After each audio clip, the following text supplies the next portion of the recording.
Hello. So, dear students, now in this video we will discuss about the probability of exactly one of the events out of the two given events, right? So, we have already discussed all those things in the lecture 4 and lecture 5, but जैसा मैंने बोला था कि मैं फिर उसके बाद में एक पर्टिकुलर सेपरेट टॉपिक्स लेके उनके क्वेश्चंस और उनको भी डिस्कस करूँगा थ्योरेटिकली भी। तो अब हम डिस्कस करते हैं probability of exactly one of the events out of the two given events। तो सेट थ्योरी तो आना ही है।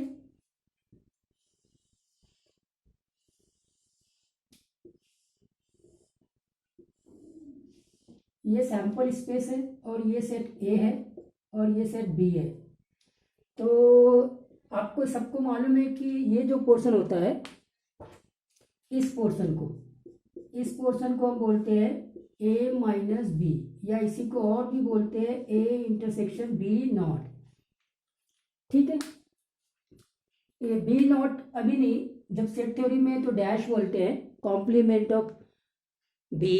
ठीक है, जब प्रोबेबिलिटी में आएंगे तो उसको हम नॉट बोलेंगे। दोनों का डिफरेंस मैंने बहुत बिगिनिंग में बोला था कि आपकी प्रोबेबिलिटी की टर्मिनोलॉजी और सेट थ्योरी की टर्मिनोलॉजी अगर प्रॉपरली आप डिफ्रेंशिएट कर लेते हैं तो ये सब प्रॉब्लम बहुत आसान हो जाते हैं।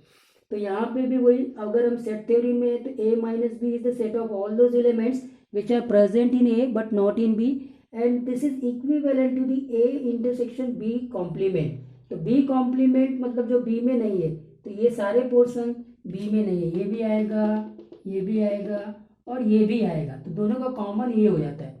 ठीक है, लेकिन जब हम प्रोबेबिलिटी में आते हैं तो इस बी कॉम्प्लीमेंट को कैसा डिफरेंस है, छोटा सा डिफरेंस है। बी कॉम्प्लीमेंट को हम ऐसे अगर रिप्रेजेंट करें तो ये समझ में आ जाता है कि this is the probability of A only but not B, A only but not B. तो यहाँ से ये probability of A intersection B not को हम बोलेंगे probability of A only, probability of A only या फिर probability of A but not B, ये चीज बोलेंगे हम, प्रोबेबिलिटी ऑफ ए ओनली। तो देखो हमको निकालना है probability of exactly one of A or B, या exactly one of the events out of the two given events. तो ये कैसे करेंगे, तो पहले प्रोबेबिलिटी ऑफ ए ओनली निकालेंगे और फिर प्रोबेबिलिटी ऑफ बी ओनली निकालेंगे। तो डेफिनेटली फिर ये वाला पोर्शन भी वैसे ही रहेगा, ये बी माइनस ए है और ये इक्वल होता है B minus intersection A dash, A dash मतलब ए कॉम्प्लीमेंट। तो इसका जो प्रोबेबिलिटी होगा बी इंटरसेक्शन ए डैश, ये प्रोबेबिलिटी ऑफ बी ओनली हो जाएगा, बी ओनली। और ये प्रोबेबिलिटी ऑफ ए ओनली और प्रोबेबिलिटी ऑफ बी ओनली को ऐड कर देंगे तो आपको probability of A only plus probability of B only इस प्रोबेबिलिटी ऑफ एग्जैक्टली, जो कि हम इसको ऐसे रिप्रेजेंट करते हैं, exactly one of A and B. तो ये तो है प्रोबेबिलिटी ऑफ ए ओनली, ठीक है, और ये है आपका प्रोबेबिलिटी ऑफ बी ओनली, और ये ए सिमेट्रिक डिफरेंस बी को हम बोलेंगे probability of exactly one of A और बी। ठीक है, तो ये बात तो क्लियर हो गई। अब ये बात रही कि इसका फार्मूला कैसे निकालें। इसका फार्मूला बहुत स्ट्रेट फॉरवर्ड निकल जाता है। आप अगर चेकआउट करते हैं तो आपको probability of A minus B निकालना है, तो प्रोबेबिलिटी ऑफ ए में से ये इंटरसेक्शन को सब्ट्रैक्ट कर दीजिए, इंटरसेक्शन है ये ए इंटरसेक्शन बी, करेक्ट है, ए इंटरसेक्शन बी। तो ये बन जाएगा आपका, this will converted into the probability of A minus probability of A intersection B, okay, that is the probability of A only, and then this will become the probability of B। similarly probability of B में से इसको subtract कर दीजिए, probability of A intersection B, and that will be the probability of A symmetric difference B, A symmetric difference B या A triangle B या probability of exactly one of A or B। This represent A triangle B which is the probability of exactly one of A or B।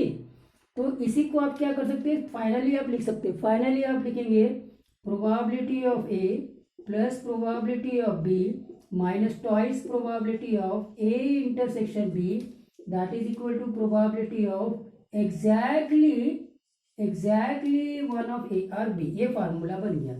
तो ये भी formula बना और ये भी formula बना, ठीक है, मतलब इसके साथ में, ठीक है। अब मैंने एक क्वेश्चन रखा है, देखिए इसको, मल्टीपल चॉइस क्वेश्चंस में है, यही क्वेश्चन थ्योरेटिकली आ जाते हैं कि if A and B are two events then the probability that exactly one of them occurs is given by. तो first option P of A plus P of B minus 2P of A intersection B is the correct one. Probability of A intersection B naught plus probability of B intersection A naught, ये वाला हो गया, ये भी correct है। Already हमने 4th lecture में देख चुके हैं इसको, फिर से हम रिपीट कर रहे हैं क्वेश्चन के साथ में, सो दैट अगर थोड़ा किसी को थोड़ा लेट समझ में आता है तो उनके लिए मैंने ये फैसिलिटीज रखी है। तो अभी ये दोनों हो गया। अब यहाँ से देखो, आपका ये पोर्शन और ये पोर्शन वो एग्जैक्टली को रिप्रेजेंट करता है, ये पोर्शन एग्जैक्टली को रिप्रेजेंट करता है, this one and this one. तो इसकी जो प्रोबेबिलिटी और दूसरे तरीके से निकाल सकते हैं, इस पूरे ए यूनियन बी में से ए इंटरसेक्शन बी को सब्ट्रैक्ट कर दीजिए। So probability of A union B minus probability of A intersection B is also representing the probability of exactly one of A and B। अच्छा, अब यहाँ तक की तो ये बात हो गई, ठीक है, यहाँ कोई इश्यू नहीं है। अब आते हैं लास्ट के 4th ऑप्शन को चेक करना है। तो लास्ट के 4th ऑप्शन में ना कॉम्प्लीमेंट्री इवेंट्स की प्रोबेबिलिटी लगा लो इस 3rd प्रॉब्लम में। देखो, probability of exactly one out of 2 events, इसकी हम बात कर रहे थे। तो ये एक्चुअली में probability of A union B minus probability of A intersection B, ये दिखा। अब यहाँ क्या करो, इसमें कॉम्प्लीमेंट्री लॉ लगा दो। कॉम्प्लीमेंट्री लॉ लगाया, -1 minus probability of A intersection B का कॉम्प्लीमेंट। अब डी मॉर्गन्स लॉ लगा देंगे, तो पहले तो ये 1 - 1 कट जाएगा, तो ये प्लस में आएगा, ये माइनस में आएगा, तो ये प्लस में कर दो। P of A intersection B का complement minus P of A union B का कॉम्प्लीमेंट। अब आप क्या करो, सबसे पहले आप डी मॉर्गन्स लॉ लगाओ। तो डी मॉर्गन्स लॉ लगाए तो ये A कॉम्प्लीमेंट इंटरसेक्शन यूनियन और ये B कॉम्प्लीमेंट, सेट थ्योरी का डी मॉर्गन्स लॉ, और यहाँ पे हो जाएगा A complement intersection B complement, correct है। और यहाँ पे फिर से एडिशन थ्योरम लगा दो। अगर आपने एडिशन थ्योरम लगा दिया तो ये क्या बनेगा, P of A not plus P of B not minus P of A not intersection B not minus A not intersection B not. अब आप ऐड कर देंगे तो P of A not plus P of B not minus twice P of A not intersection B not, ये formula बना। This is the 4th one, ठीक है। So all these options are correct over here, and we have already learned the all equivalent form of finding the probability of exactly one of the events out of the 2 given events, correct है कि नहीं, ठीक है। अब problems और देख लेते हैं, ये होप आपको समझ में आया होगा। आप इसको अच्छे तरीके से नोट कर सकते हैं, लास्ट वाला भी रिपीट करके देख लीजिए, नोट करते जाइए, ठीक है। और फिर अब हम प्रॉब्लम्स देखते हैं। So let's see the problem now,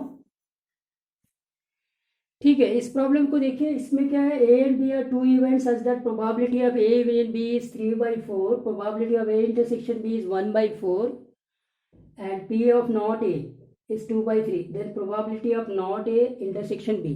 तो ये तो क्या है, प्रोबेबिलिटी ऑफ बी ओनली है, प्रोबेबिलिटी ऑफ बी ओनली की बात कर रहा है, ठीक है। तो probability of B intersection A not is given by probability of B minus probability of A intersection B. So probability of A intersection B is already given 1/4, correct है। तो ये हो जाएगा probability of B minus 1/4। अब हमें निकालना है probability of B। probability of A not दिया हुआ है तो probability of A निकल जाएगा, probability of A intersection भी दिया है, probability of A union भी दिया है, तो you can find out the probability of B easily. So probability of A union B इस प्रोबेबिलिटी ऑफ ए, इसको इक्वेशन नंबर 1 दे दीजिए, plus probability of B minus probability of A intersection B. Probability of A union B 3/4, probability of not A दिया हुआ है 2/3, तो probability of ए होगा 1/3, correct है। Probability of B and minus probability of A intersection B 1/4 दिया हुआ है। यहाँ से आप कैलकुलेट कर लीजिए, तो यहाँ से प्रोबेबिलिटी ऑफ बी आ जाएगा। Just make the calculation and find the probability of B.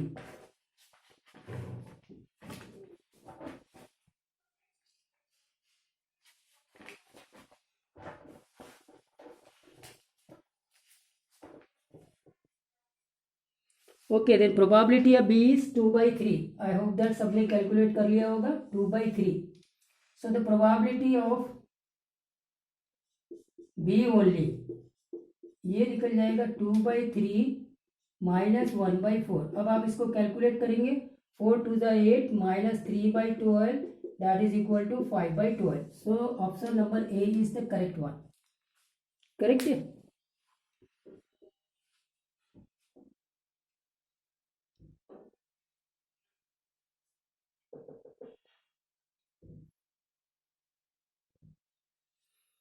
ठीक है, फिर नेक्स्ट प्रॉब्लम चेकआउट करते हैं।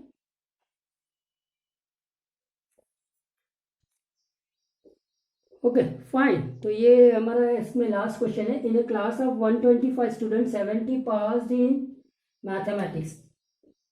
ओके, तो टोटल 125 स्टूडेंट्स हैं, 70 पास्ड इन मैथमेटिक्स, मैंने probability of mathematics is 70 out of 125, ये हो जाएगा। 55 इन स्टैटिस्टिक्स, मतलब probability of statistics 55 out of 125, because total students are 125 in the class, 70 passed in mathematics, 55 passed in statistics, and 30 in both. So mathematics intersection S is 30 out of 125. So the probability of mathematics is 70 out of 125. Probability of statistics is 55 out of 125. Whereas the probability of passing the students in both the subject is given by 30 by 125. Okay, fine. So there is no problem with that, but we have to find out the probability that a student selected at random and from the class has passed in only one subject. Only one subject means we are not at all interested in the name of the particular subject, whether he is passed in mathematics or statistics. I am only concerned with the students who is passed in only one subject. So this is simply passed in mathematics but not in statistics, plus passed in statistics but not in mathematics. So therefore exactly probability of exactly one of the two given events, that is our main aim is to find out. So we have to find out the probability of mass intersection not S plus probability of S intersection not M. That's all. So that formula will be probability of M plus probability of S minus twice probability of M intersection S. That's all. Make the calculation, you will get the answer. The probability of mathematics is 70 by 125 and then 55 by 125 minus twice 30 by 125. So make the calculation, you can make it very easily, there is no problem with that, and you will find out the answer is 13 by 25, right? 13 by 25, that is option number A. So dear students, this is all about the probability of exactly one of the events out of the two given events, and we have used set theory concept only. correct है कि नहीं? अब ये exactly के जो concept है ना, exactly one of the two events या exactly two out of the three events, ये जितने भी concept, अब ये 2 सेट से हम 3 सेट्स में लेके जाएंगे और उसमें भी यही अप्रोच अप्लाई करेंगे। ठीक है, जो अप्रोच हमने 2 सेट्स में अप्लाई किया था वही 3 सेट्स में अप्लाई करेंगे, और वो आपने लेक्चर नंबर 5 में देखा है। तो मैं हो सकता है कि उनमें से एक आध दो प्रॉब्लम्स को और रिपीट कर दूँ। ठीक है, तो कुछ प्रॉब्लम्स और देख लेते हैं दूसरे लेक्चर्स में इन्हीं कॉन्सेप्ट के ऊपर, एडिशन थ्योरम्स और इस जो हमने एग्जैक्टली और जो कॉम्प्लीमेंट्री इवेंट्स इनके ऊपर देखे थे, उनके ऊपर एक दो प्रॉब्लम्स और हम डिस्कस कर सकते हैं। Okay fine.